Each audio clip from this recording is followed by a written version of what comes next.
Many people have problems with art and not with reality. So why is art different? It's pretty simple, right? This is knowledge, this is thinking, this is thought. Yeah, it does something strange with your head. Welcome to the Undergang Armchair. Bring it. Welcome to the Undergang Armchair. My name is Ando. Well, just like that, we've reached our final episode of the year. What a last couple of months, huh? As my mother likes to say, I don't know if it's Christmas or the Marble Arch, but I do know that from this Thursday, I am going on vacation, yo. And it's just what I need. But not to worry, I'll be back in the middle of January with new episodes. So I just had a great talk with Seimi Nørregaard, an artist who I was not previously acquainted with, but I'm certainly glad to know her now. I wanted to release this one right away because she currently has a show up at Overgaden, my favorite of the art halls here in Copenhagen, and that show's going to be up until the 8th of January. So how about some art over your vacation, huh? She's a hard artist to pin down, and we certainly talk a lot about that during this episode, but she comes from a theater and performance background. She's a poet, she makes books, she does a lot of different cool stuff. The show is a total installation. It's called skjul in Danish, which means hide, and it's really quite the experience. It's the kind of total experience I really enjoy seeing and partaking in, and so I really recommend that you go see it. It's hard for me to give much else by the way of introduction. I think hearing her talk about where she comes from and the way she works, it will make a much better explanation than I can come up with. So I'm going to let her take it from here. So enjoy the holidays if you are so lucky as to have some. And let's come back in the new year with our feet on the ground and ready to fight. We are going to need it. Enjoy.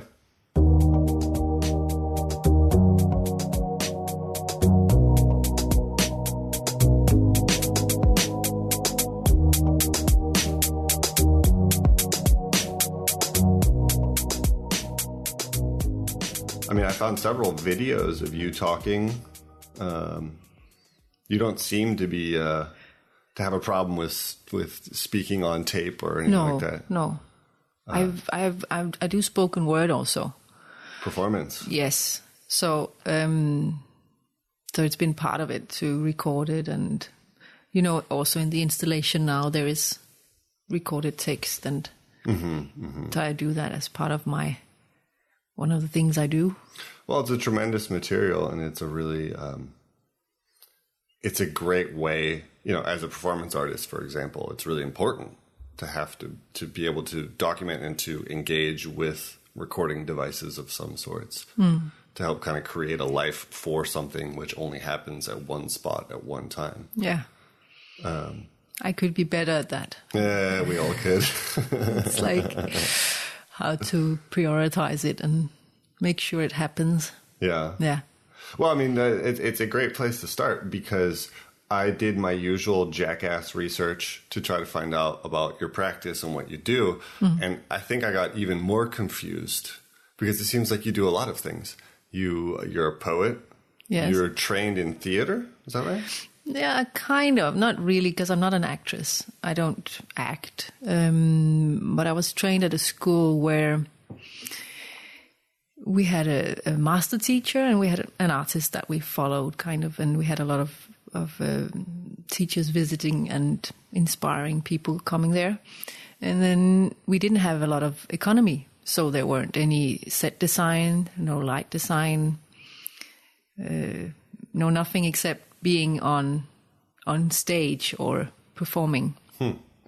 And that taught us in a very good or very natural way that if you want to have a space that you present your work in, you create your own space. And that's a good lesson. Yeah, that was great because then for me it was I really enjoyed this building in many directions, both in the space wise, but also text wise and with light. I worked a lot with light. I worked a lot with the dias. With slides. With slides, it's called, yeah. Yeah. So I wouldn't say I know how to act, but I know how to be present, and we did a lot of work on just being present, a lot of physical training. There's really something to be said for that. I also did a lot of theater because I was part of a program in high school, gymnasium. I was part of a program where it was theater and media put together. So I was more interested in video editing and sound editing and all that stuff. Mm-hmm. But theater was part of it, and we made these huge productions. And everybody was forced at some point to be on stage, whether they wanted to or not. And that's actually, of course there's people who have no interest in that and really makes them uncomfortable. But I think it's a good thing to learn kind of how to be present, like you say, to have some sort of feeling in your body of being present and performing or doing something in that position. Mm. It's a lot about communicating also. That not being preoccupied with your feelings about being there, but with the other person you meet. So that school was in many ways very good because it was also a space where we could try out things, and it wasn't very there wasn't a big what do you call pensum? Yeah. Pensum, what is that? Is that the stipend? Yeah, it's the things you need to do in the school. Like you have to read this. You have have to a long set of requirements. No, it was. I think the biggest requirement was that you would take yourself seriously and investigate yourself. What is your interest, and how do you want to communicate? How do you want to be here? What is it you want? And not can you cry on demand or acting. Right. Is this an alternative school? I mean, how do you end up going to a place like this? It was because it's closed. 19 years ago that it closed. It existed for 10 years, and it was in Aarhus. Mm-hmm. And it was called Nordisk Teaterskole, Nordic Theatre School, which was a bit, why theatre school? But okay, it's today it would probably have been called School of Stage Art or something like that. There was another school that was called that, actually. Mm. There were two schools, and none of them were state schools. They were private, so you had to pay your stay there. I heard about it in my højskole. Mm-hmm. Yeah. And so you went to an audition and had to do your own little piece. And I really thought that I went to a theater school because I thought I thought I was going to be an actress. Okay, so that was the plan. Yeah, plan. I was 19, 20, something like that, and sure. Not really sure of why or what. And I remember also that I had a lot of discussions with myself about why I would go this way, because I didn't really feel the fire. You know, people talk so much about that. I just burn. I just want to do art. I can't avoid it. I have to. And I didn't have that. So I was confused. Is this really? But I think at that age too, a lot of it comes down to doing, just knowing what you don't want to do. You know, like, for example, after high school, I didn't know what I wanted to do, so I visited, I think, 12 different universities, normal liberal arts universities. And every single one I went to, I was like, what is this? You know, like, I don't understand. Like, I get it, but it doesn't really grab me. And then I visited an art school, and then it was immediately like, oh, okay.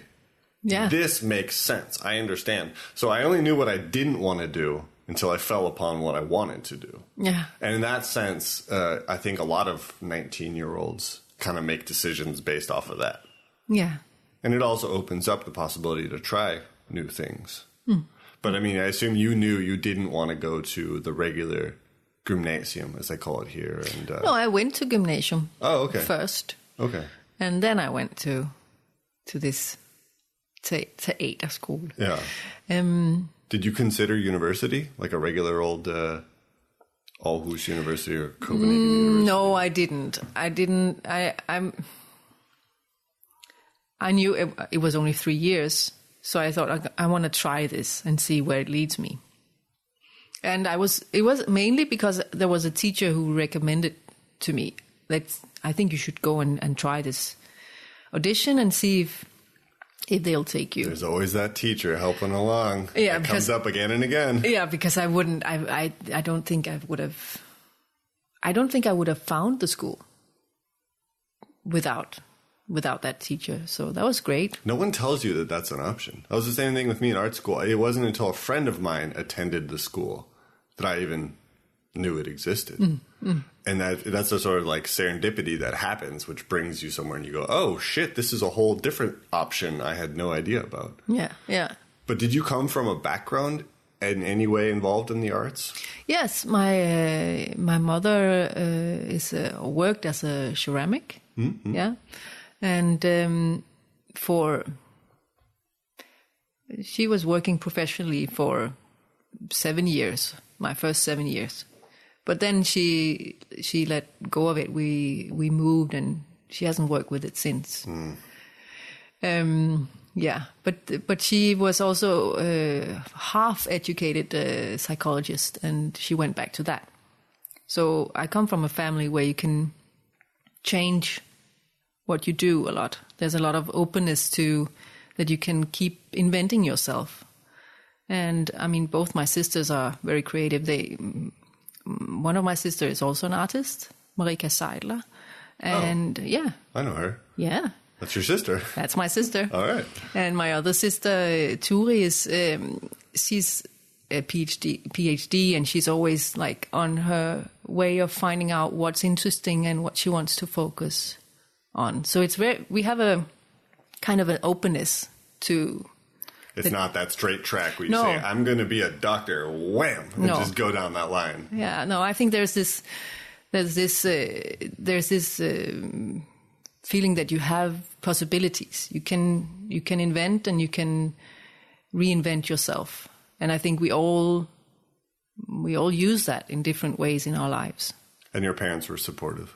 Yes, they did the same. They changed a lot. Like, they come both from working class and backgrounds, and they changed to, they moved to Canada and went to university there, like from families that didn't go into the world. So they took a lot of initiative and changed their lives. And I think that openness comes with also in my work, in the way I work, that there is no, I don't have to be thinking too much about if it's possible or not, if it's doable or not, if I can build this or not. So that's a very nice thing to have in my backpack from them. Absolutely. And my parents were kind of the same way too. I think there was that generation which was able to pursue things differently that many generations before them was impossible. You grow up, let's just say, for example, on a farm, and you're expected to work on that farm or whatever. And all of a sudden, university is an option, travel's an option, all that sort of stuff becomes available, sometime in the 50s, 60s, around there, which is nice. They then kind of pass that on to us. Yes. Both my parents were like, yeah, just fucking whatever, go do whatever you want to do. Yeah. And we'll help you. And that's a luxury, which not everybody has, for sure. But tell me, so this school was a success? You enjoyed going there? You learned a lot? It kind of opened up some doors for you? Yeah, definitely. It was very hard in the beginning because I was very confused. I thought I was going to learn to act. And I really wanted to be kind of told that I was doing the right thing, and that it seemed that that you could see what I was trying to do, and we would be in this kind of a gym room or a training sale. Right.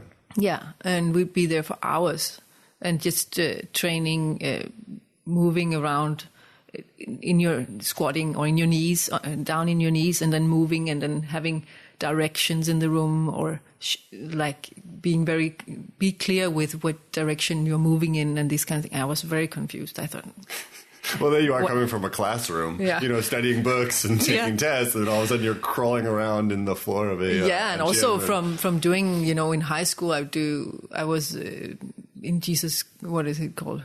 Jesus Christ Superstar, and these kind of musicals, and that was my reference to what is stage art. Right. Learn some lines, sing a couple of songs. Yeah, and emotions, and show emotions, and these kind of things. And this school was just not that. And I remember my teacher said to me the first, after half a year or something, he said to me something like he wasn't sure I was going to stay. He said that after we talked, but I said, I'm going to stay. I just don't know what, I can't see, what am I supposed to do? Tell me what to do. I was very like, can you tell me what to do? How should I do this? Guidelines. Yeah, help me. Rules. Yeah. And he wouldn't. And I was left in this kind of little bit of limbo feeling that I didn't know, what is this?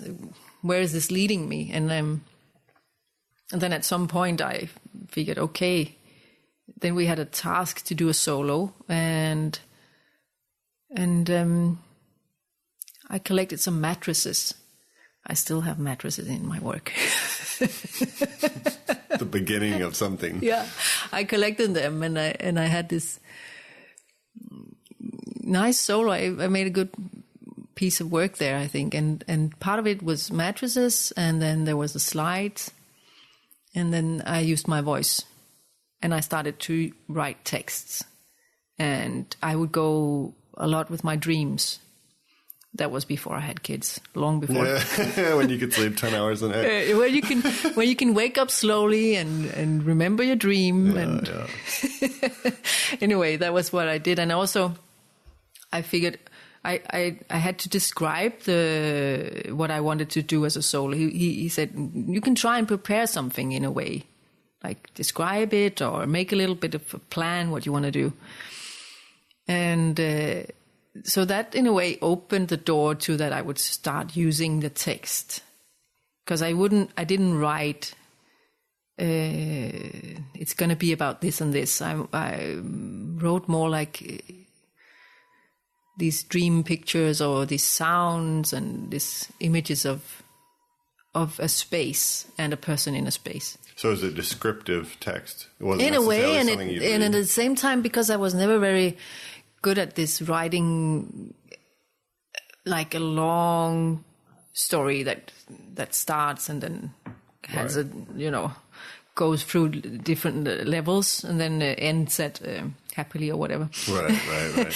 But this way of writing as when you think, more just taking my thoughts and trying to let them be what's on the paper, and not to try and plan too much. And I mean that's something that I've developed over a long time. I also, at a point, it wasn't there, but later I found out, okay, I can. I bought was it a mini disc recorder? And I remember those. Yeah, and I recorded a lot, like texts that I just thought about, so I had a lot of little texts and like notes almost. Yeah, and then instead of writing my text, I talked my texts. So it became more and more that I talked, recorded, and then listened to it, and then maybe re-recorded it, or just played with it more and then recorded it again. So in a way, I didn't write texts in the beginning. I said text, or I spoke texts. Right, kind of a physical manifestation. Yeah, and it became a way of creating text that I think, it still influences the way that I do write now. But in the beginning, I didn't write. I felt like I probably was too connected to school and to a way you have to write. Right. So it changed with that I could use this speaking this talking to myself became a way of creating something for someone else. Could you see that in yourself before you started to work with this? Was it, well, I mean, can you see any sort of like, of course, looking in the past, hindsight is 20/20, but the idea that like this was just waiting to come out? Or is this something that developed through the program? I think it was kind of waiting because I was this sounds a little funny or a little cliche, but it's funny. I was not very much with other people when I was a kid. I was very alone. I grew up in the countryside the first years, and so I didn't go to kindergarten. So I played a lot on my own. A lot of running around outside. A lot of running around outside. I know that one. Yes. I know that one. And a lot of talking to myself. Yeah. See, there you go. So it's connected. And the first, some of the work that I did in the beginning was I looked a lot at my background. We were in India when I was 7, 8 years old. And this was had a lot of impact on me. What were you guys doing in India? Just a vacation? No, my father was working there and we were there for a year. So, and we came with him there and stayed and went to school. And that is not the countryside of Denmark. No. So I went from Heden in northern Jutland. I don't know what's Heden called in English. The plains, maybe. Yeah, maybe. But that place was very like a lot of nature, a lot of pine trees, but no people. Right.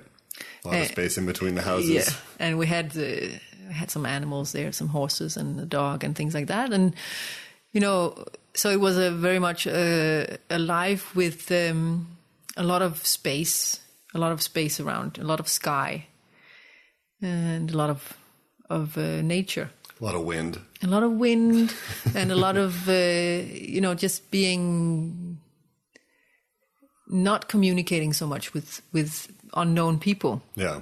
And then we went from that to India. And that was like such an extreme change. Very exciting and a lot of colors and a lot of light. A lot of people. A lot of people and a lot of poverty and a lot of very rich people also. Yeah. We were, for instance, invited to a wedding with... We were invited to a wedding with, I don't know, like 1,000 guests or something. And we didn't know, but we were just invited and it was very exciting and everything was very beautiful. Was it one of those 3-day weddings? No, we didn't stay that long. At least, I don't know, maybe they were. So that was great. I mean, I had a lot of, I was 7 years old, so I had a good way to just be in it. And I remember going to a market and then at 6 o'clock it goes dark. And then they turned on all these lights, or we didn't have that so much in Denmark at that point, like now where you can see a lot of different lights blinking and, not traditional Christmas lights, but sure. in every color. Right. So I remember it was kind of a light festival thing going on there.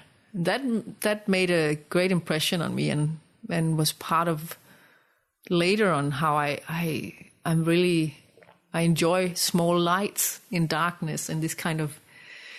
Well, a sense of place, too. That whole idea about these lights, this market, these people, the contrast, the color, and 7 is probably just about the perfect age to be shipped off. Yeah. Because you're just along for the ride. You're not old enough to be like, I don't wanna, but you're not too young not to remember it either. Yeah, and I was also the youngest sister, so I took the role of the sweet one. You were always the one who someone grabbed by the hand and took along. Yeah. Here's where we're going now. Yeah, and I didn't take that. I didn't take that role of being grumpy and not wanting. that was taken. No, not especially there, but later, I saw the older sisters being teenagers, and I thought, nah, right. I'm going to do it differently. I'll fly low to the ground here. Yeah. I mean, everyone has their things, Sure. So, especially teenagers. Yeah. But what happened? Where was the switch from you going into a school and thinking you wanted to be an actress to coming perhaps out of school or even before and thinking more about working in some sort of arts context?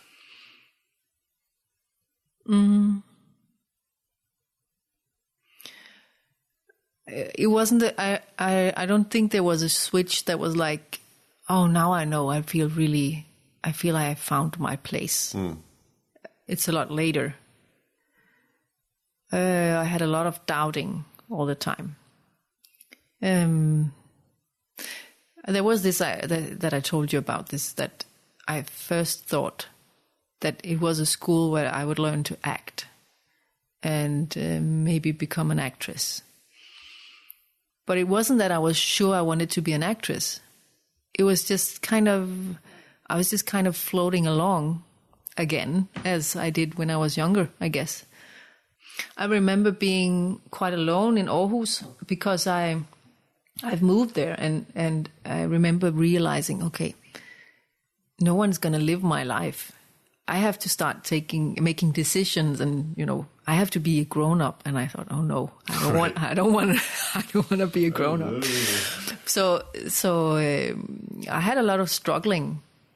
But after, there was some really great experiences there. We had a group that we worked with called Teatro de los Sentidos, it has been here in Denmark several times since. Spanish, I assume. No, well, it's people from a lot of different places, but the founder is Colombian, I think. He's probably coming soon again. He's great. Does very interesting work. And I think what he does is he creates labyrinth that you as an audience enter into. And then you meet a lot of different people in there. So he has a huge production. And it's interactive. It's interactive, but you kind of or not pulled, but you're put through an experience in each room. And I thought that was really inspiring. The way that I would work 3 hours in this small room that I helped create. So it was a room with the devil in. He worked in this piece. He worked with tarot cards. Tarot cards. And so I was the devil. There are different. There's death, and there is I don't know, twins, and I don't know the cards so well.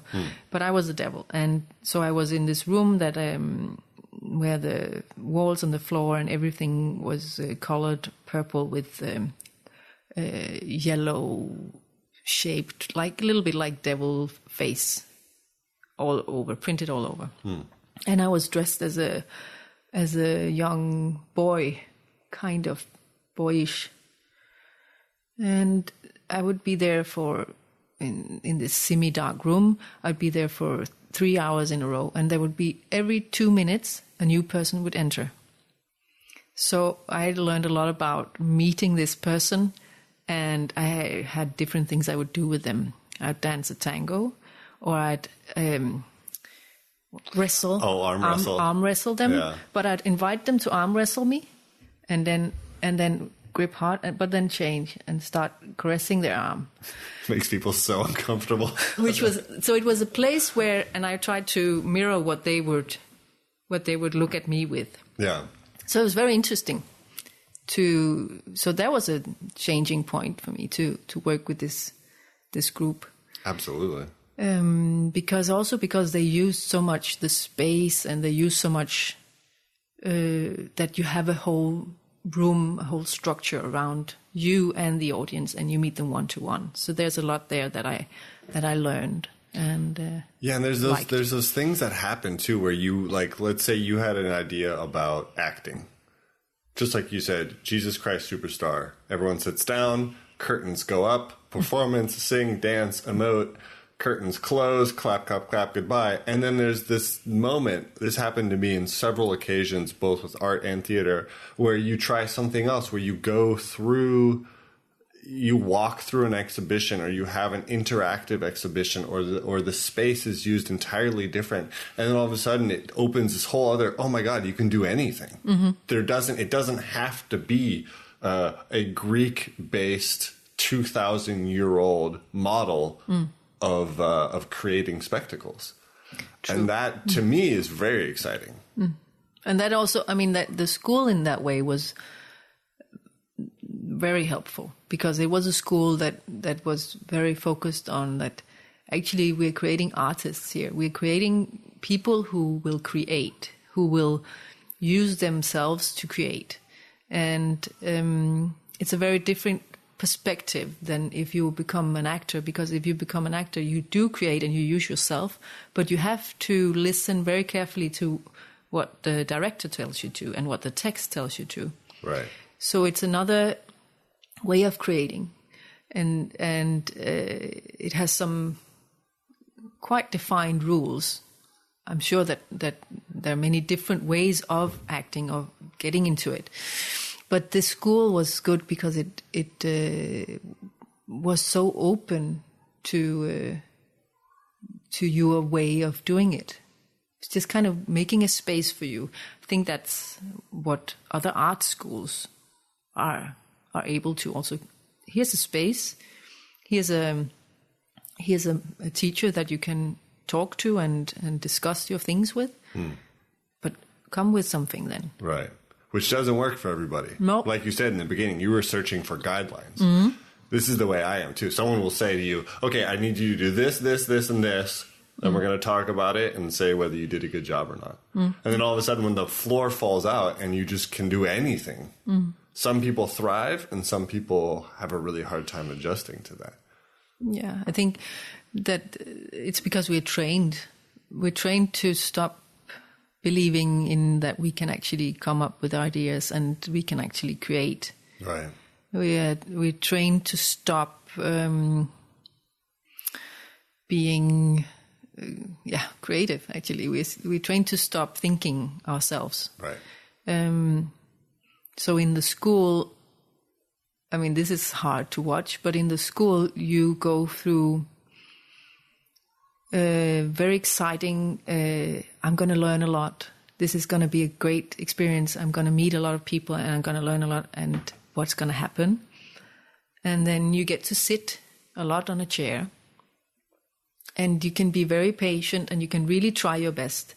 But even though you really try your best, you can also feel, okay, I don't know if you can be conscious about it, but I think it's visible when you work with kids that the 0 grade and the 1st grade have a lot of energy and a lot of physical energy and immediate excitement. And this is what's so sad. Then when you come to this, slowly mash that down. It is. It's a system you're in the belly of the monster when you go there and you see how it works. And I don't know why it has to be like that. Or I am not agreeing with it, I'd rather say. I can imagine why it has to be like that. We can't have this kind of oppressive society that we do have if we don't have an oppressive school. Right, you can't have too much fun in school and then all of a sudden walk out into the real world and think you can just choose. There are different mechanisms that holds us back, you know, in being real creative and also human in a way. We have to serve the economy. That's part of the system. Sure. This kind of economy. But so we were talking about this. I think we came from the idea that you can create, let's just call it theater. You can create performances in a much more open manner. Yeah. This idea that people interact and you create a labyrinth, for example, and have one-on-one interactions with artists. Yeah. Or with the public. And then the question is kind of like how that leads into your own practice afterwards. Yeah. Because there you are in a dream school in which you can do whatever and it's open. And then all of a sudden, as happens to a lot of people who come out of art school, whoops, the real world. Mm-hmm. Yeah. Put your brakes on. How am I going to make this work? I've been good at not stopping myself, and that means that I've been good at also just saying it's possible for me to work with sound, or it's possible for me to work with spoken word performance, poetry slam. I'd go and do set design, write, have books as a media, or so all the time, there's been something to do because there's been so many different things that I do.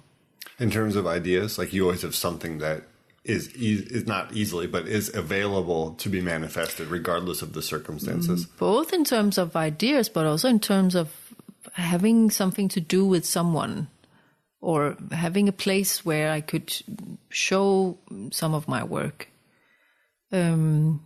That's pretty tremendous. I mean, it's not... A lot of people spend a lot of time just trying to find some place to interact with the greater world, whether it's an exhibition or a performance or whatever. Yeah. There was this...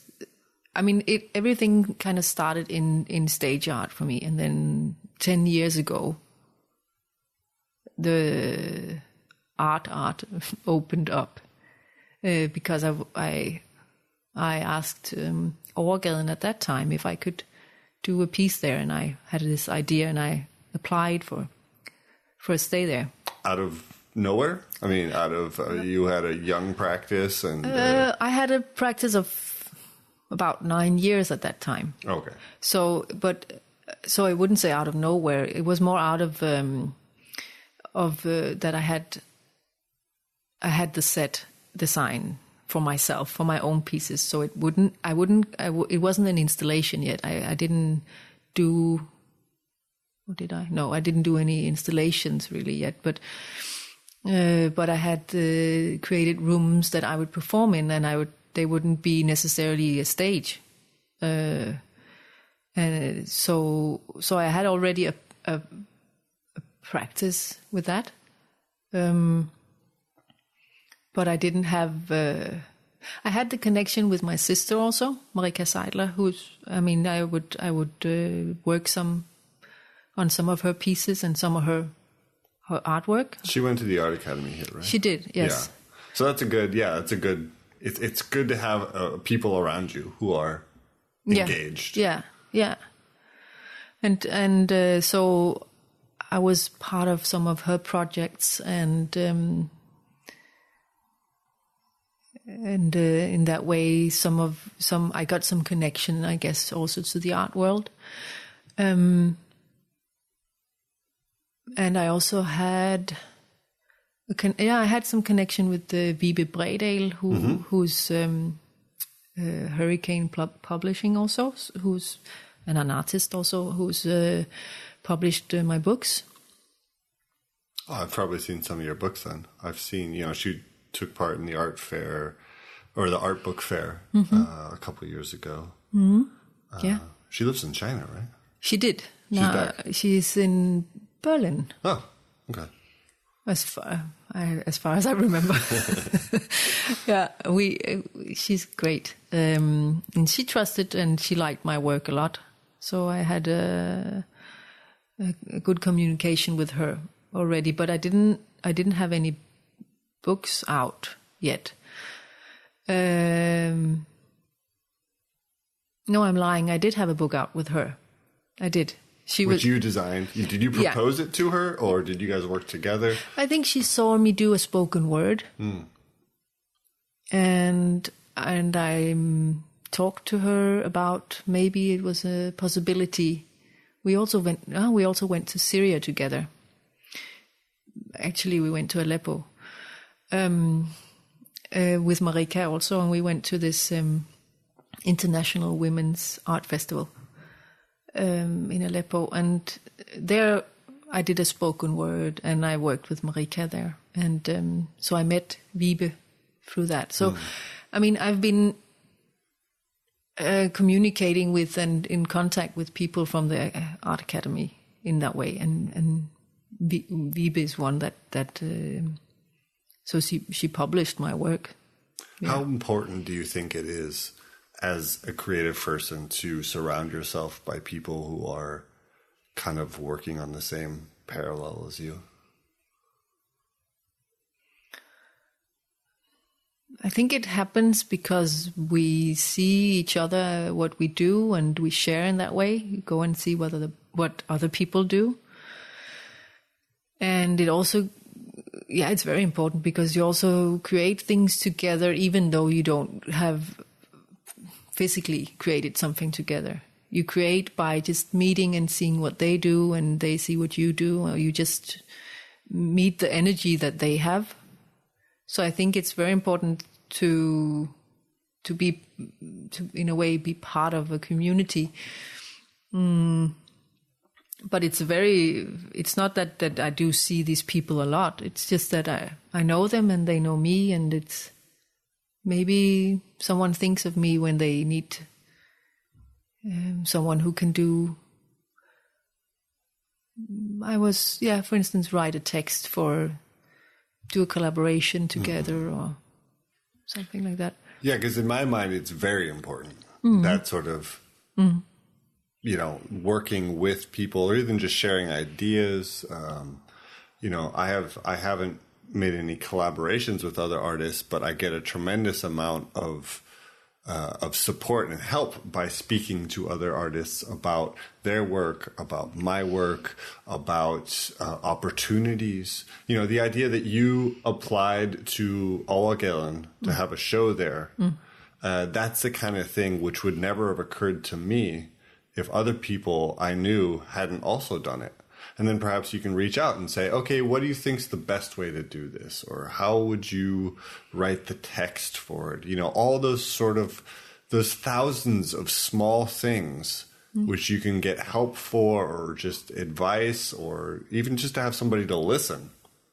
Yeah. Huge, huge, huge part of what we do. That it happens also, that we get to do it, is because we have, that's true. That you're not alone. You can't be alone in that, in that energy in a way. You have to, also because it's kind of, there is this part of it that you go beyond caring about economy, or it's not that I don't care about economy, it's actually quite... You have to. Yeah, and it's sometimes, one thing is that you're an artist and you think you can be free of this mechanism, but it can be very devouring in a way, can be very present. When you don't know where to get your money from next, then it becomes, it takes a lot more space in a way than I think it does for other people who works more regularly and get paid regularly. But being together, seeing others do and dare is, that's very important. It could relate back to what you were talking about, how you go to for example, the school, and it's essentially you have to bring order from chaos. You have so much freedom that anything is possible, and having people to help kind of bump you towards whatever it is you're forming out of nothing. That can help keep you on track too. Yeah. And I guess that's the whole point of an arts education, is that anything is possible. You can go anywhere, you can do anything, but someone helps kind of guide you in some way or shape or form along some sort of path, which can of course change, but each time it changes, you're still bringing something with you from a previous place. Yeah, there's this frame that you need either someone else to help you with, or that you create yourself. it's not that the energy is always just, you asked me when did it change, or when, it's not that I always have this energy of creating and everything's great and I have a lot of ideas. It's like this roller coaster thing that goes, and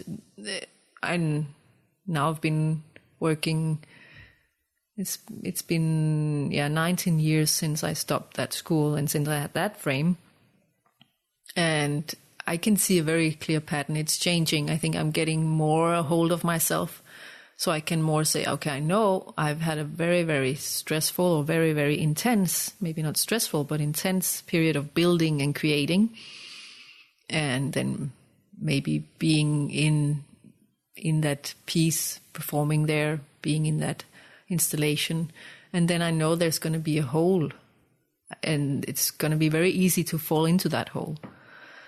That is a big hole. Yeah, and then well, it helps if there's another thing going. If I have another even assignment or another agreement with someone, okay, we're going to do this together, or this is you. I do set design for other productions, or that is not right. Deadlines are helpful. Deadlines are helpful. Absolutely, it helps you get out of those holes. But I'm also trying to just manage those holes and I know they're coming. I mean, there's probably not going to be time for it right now, but there would have been. In a way, there was a bit, but I don't have time for it. Well, It's I mean, great. there's always that whole thing. You give birth, pardon the cliche, but you give birth to a project, and then there is that whole, like, now what? Kind of like it was some degree of success, some degree of failure. You're never 100% satisfied. And then, somehow you have to change that energy into the next step. Then the reinventing of your... Exactly. And using what you learn, too, because you learn something every time, too. Yeah. I would hope, at least. I do. Yeah.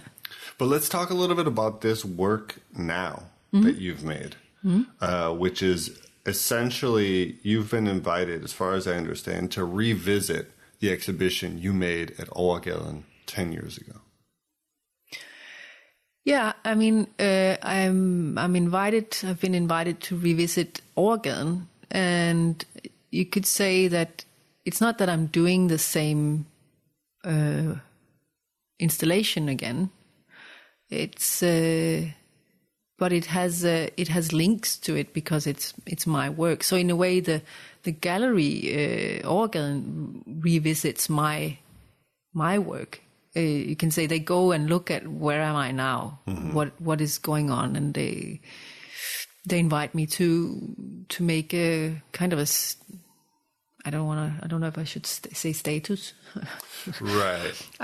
To make some kind of. Where is she now? Right. To make something that's present is of the present.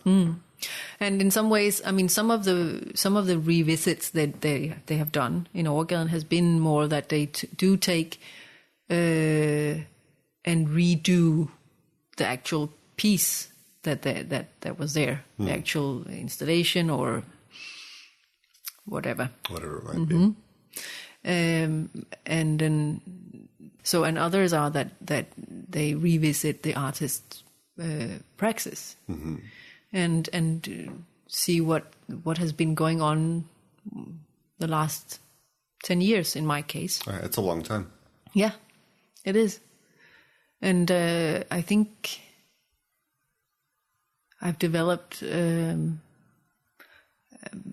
all my elements in many ways, both the way of being there as a performer, and also the way of letting the installation and the room carry more. So it carries more than it did 10 years ago. Would you say that's being more mature as an artist? That you're able to let it do that? I'm not sure. I'm not sure. I mean, I think I did a very, very good. The piece 10 years ago was called "Walls." The walls have ears, And I think it was very good in many ways because it had, it was the first time that I used all the different elements that I work with. It was the first time that I had spoken word in the form of recorded text that was hidden in the walls. You could lean against the walls and listen to it. It was the first time that I would let a room be the main focus in a way. And Instead of you as a performer, for example? Yes. So that was a big change for me. And I needed that change. To make that change, I needed to be in a place like Overgaden. It helped me tremendously because I got free of the expectation of the spectator to see a performance. Because whenever they come to a venue, at least 10 years ago, it's changed now, but you would expect to be entertained, more or less. So I needed a place where it didn't when you entered as an audience, when you entered into the space, you didn't expect to be entertained, and you didn't expect to meet anyone. So, and I didn't tell anyone that there was a actual person in the space there. All the time?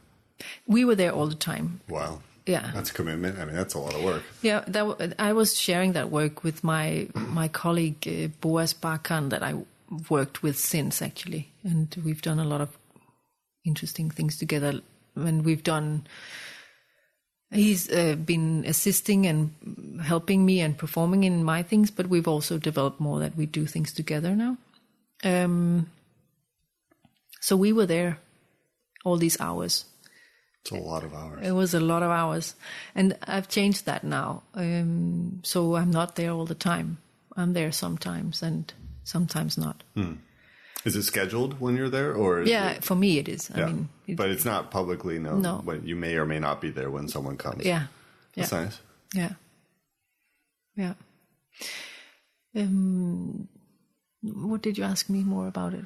Well, I'm just kind of interested in it seems I tried to do some research about your practice, and it seems like you came from a more performative spoken word, straight up performance, that sort of thing.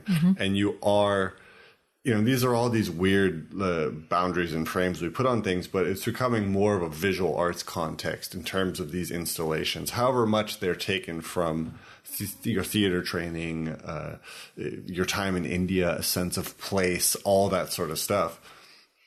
All of that leads to this, but it is more exhibition-like, if you understand what I mean. Like, it's not so much performance as it is, exhibition. Now, this example is, but that's not the general direction necessarily. Well, I don't think I have so much a general direction in that case, because I do still work with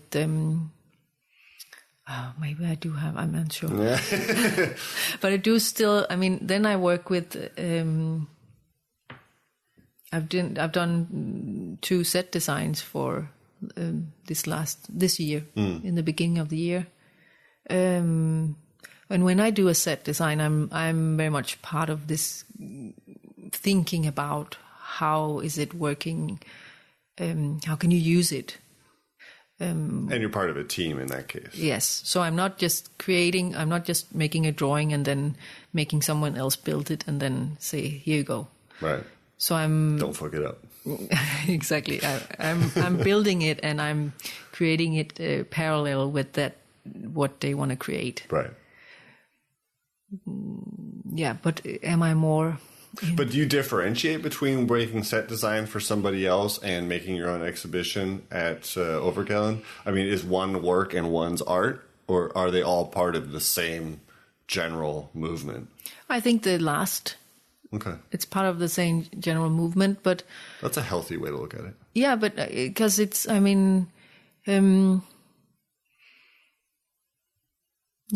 is. It's part of a...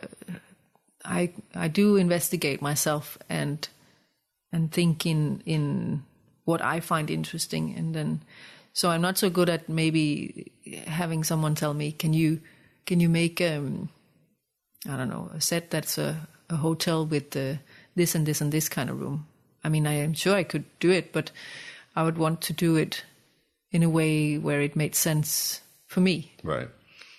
Bringing your own practice to the table. Yeah. Well, having the freedom to do that is, that's the best kind of work. The kind of work where you can make enough money that you can buy a pair of shoes next time you need them. But you can still bring your practice, your creativity, your momentum to something and have a unique input to it. The people I have, most of the times I've done set is also when I'm working with people that I've also performed with before, and that knows my work, and that. Right, so they're looking for a specific. They input from you. They know that we're going to work together on this, and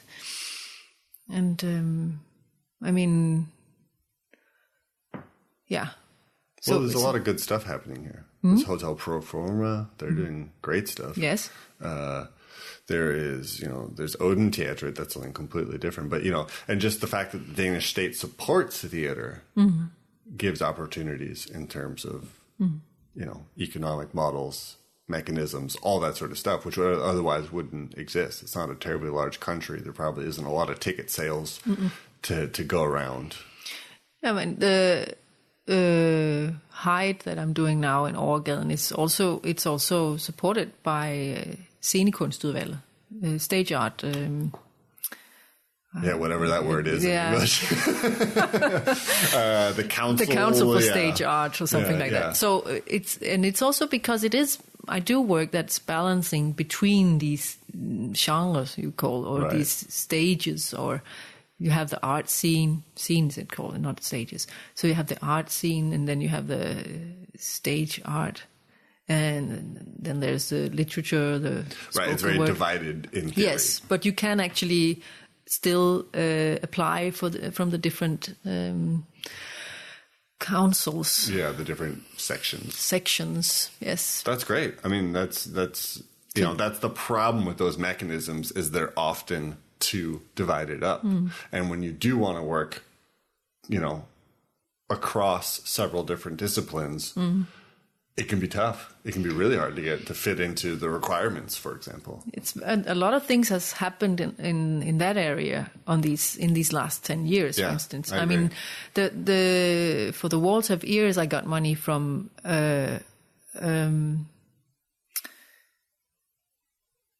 Pulje.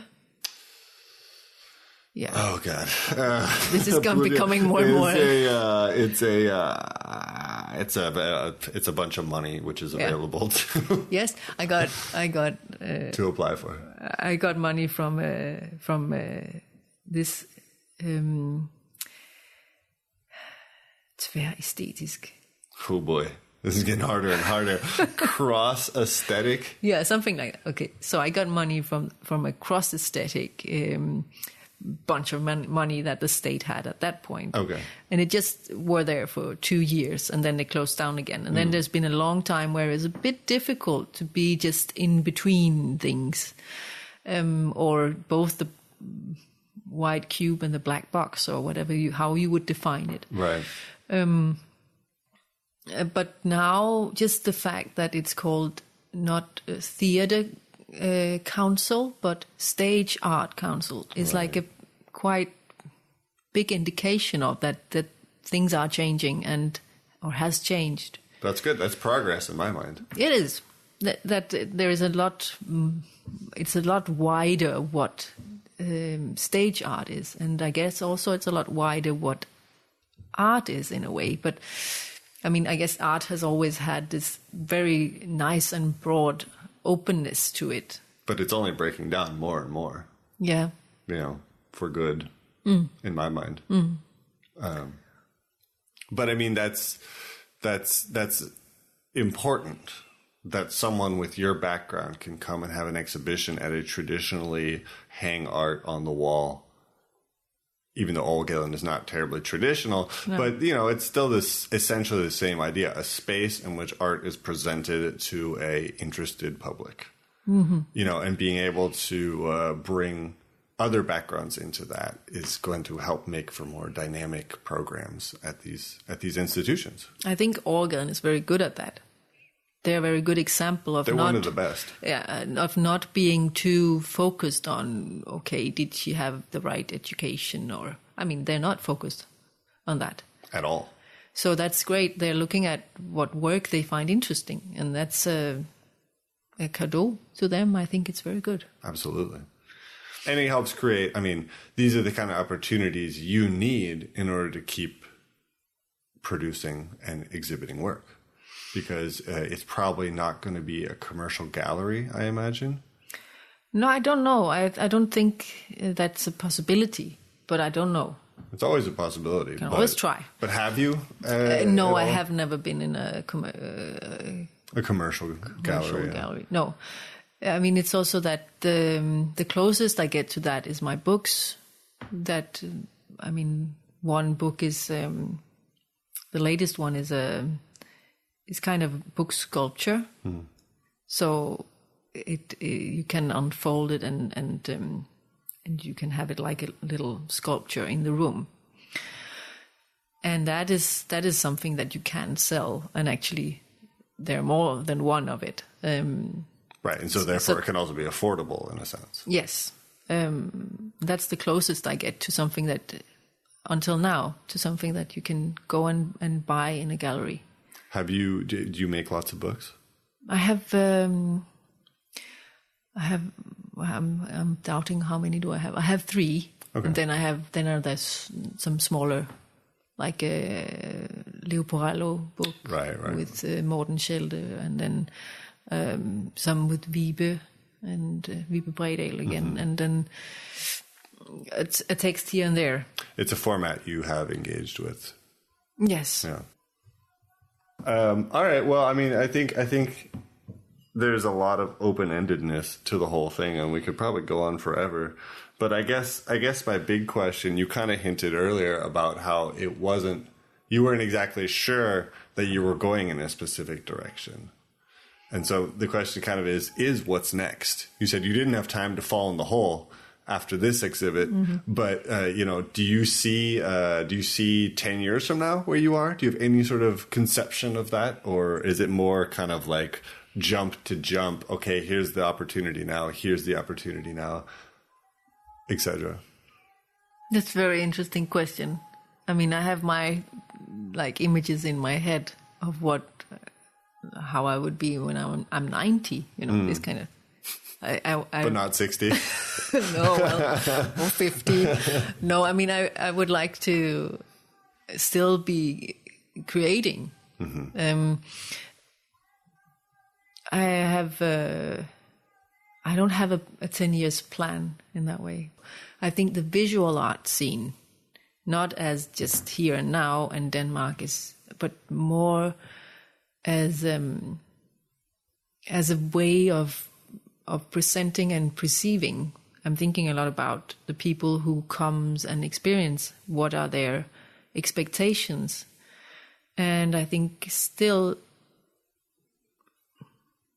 there is something very nice about this being free from the expectation of entertainment, which is still attached to the stage art, and still attached to the stage art is also that do sell some tickets now. And in the part of the stage art scene that I've been doing work is quite free from this ticket pressure, but at the same time it's there.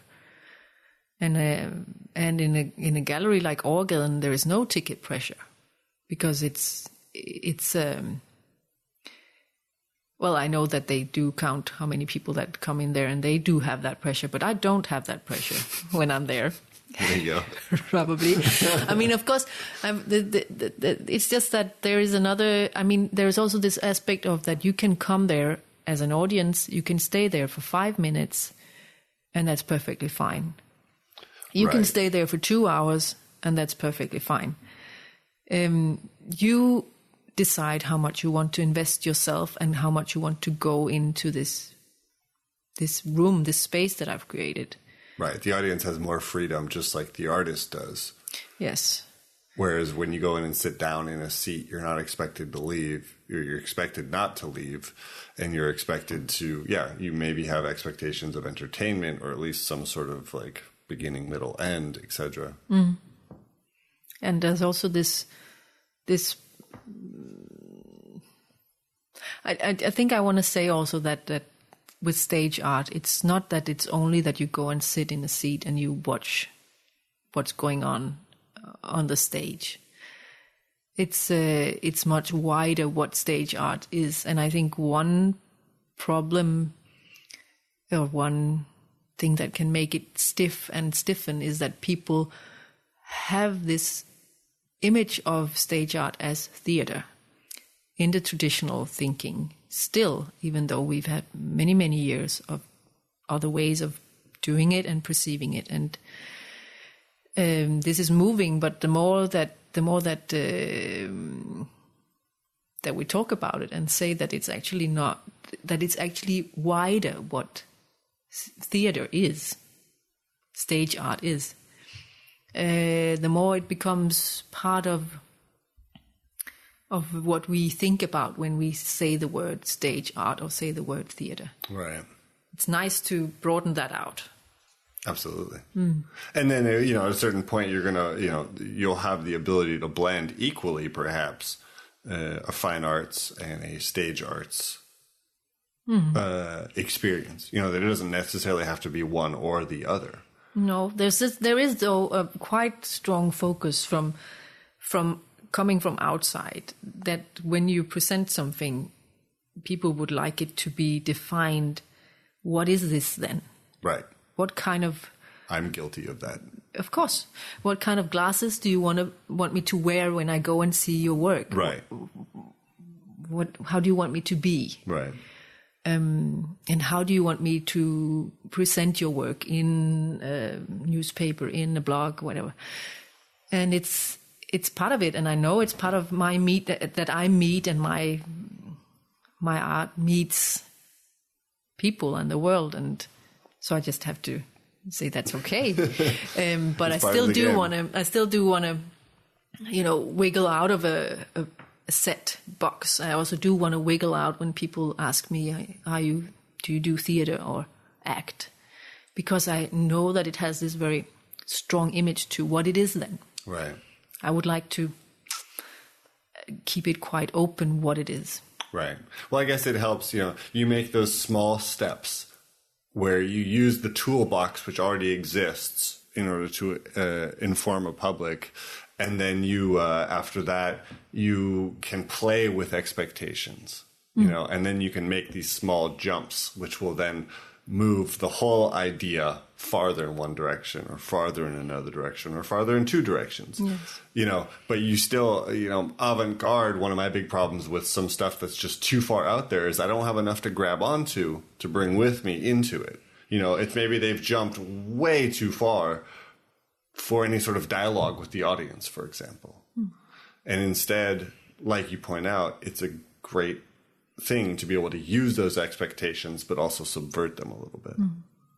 I guess also when you do something like that in the avant-garde, you do it on purpose and you really want the audience to feel lost. Right. That's part of what you want to do there, is that you want to say, we are out there where you cannot grab a hold of what you usually use to perceive things and categorize things and understand things. When I in my work, I try to create a kind of a state of, for you as an audience, a state of creating, that you as an audience are creating. You enter this space, and when I invite you in, I invite you in with a text that tells you, in very dry terms, it tells you to play, because I ask you to take off your shoes and your jacket and things like that. But I also ask you to cover yourself with a sheet and count to 30 and come in. And that is a way of saying, there's a small reference. For some people it's stronger, but there's a small reference to, now we're going to play hide and seek. Some people don't, I can hear what people say when they're communicating together about whether they want to wear a sheet or not, and why they have to go in alone, and these thoughts they have. And for some people it's about this, that they enter into, now we're going to play. That's one thing I would like to try and open there. Right. Reset your day. Whatever you were doing before, Yeah. now you're in a new space. Yeah. So I want to try and create this stage of perceiving and being in the room that's both comes from your sensorial perception of the room and your body, the way you feel your body, but also what you smell and what you hear and what you think of. So your associations or your thoughts, your chain of thoughts coming there. And I'd like that you can stay in those thoughts and you can be with them, and I try to create this room around you and this atmosphere that has so many layers that there's always something you can kind of hang your little memory on. So there's always a hook here and there that you can hang your memory onto. That's a really nice picture. Yes. So it's you go there as an audience and you have your hooks. And that's where I try to create some space that is it's very common. There is something common for us there. There is something archetypical. But also unique. And also it's connected to something that has happened. The room is something that is past. It has been. And in that way connects to memories. I can't wait to see what you do when you're 90 years old. No, me neither. Yeah. All right, well, we got to wrap it up. We've gone an hour and 15 minutes already. Wow. Yeah. Just like that, we'll just have to do it again later. Yeah. Thank you so much. Thanks for your time. Thank you. Thank you. Thank you for listening to this episode of the Undergang Armchair. The intro and outro music was kindly provided by Johnny Ripper, and today's interstitial music was provided by Cesis. You can find links to their music and all sorts of other great conversations on our memory hook of a website, undergang.net. You can also find us across various social medias. If you do like the show and you have a moment, it would be a great help to us if you jumped on iTunes and gave us a rating or wrote a review. It helps new people find the show. So that's it. Au revoir 2016. Thank you guys so much for sticking with us, and we will catch you in the middle of January. Thanks for this time around.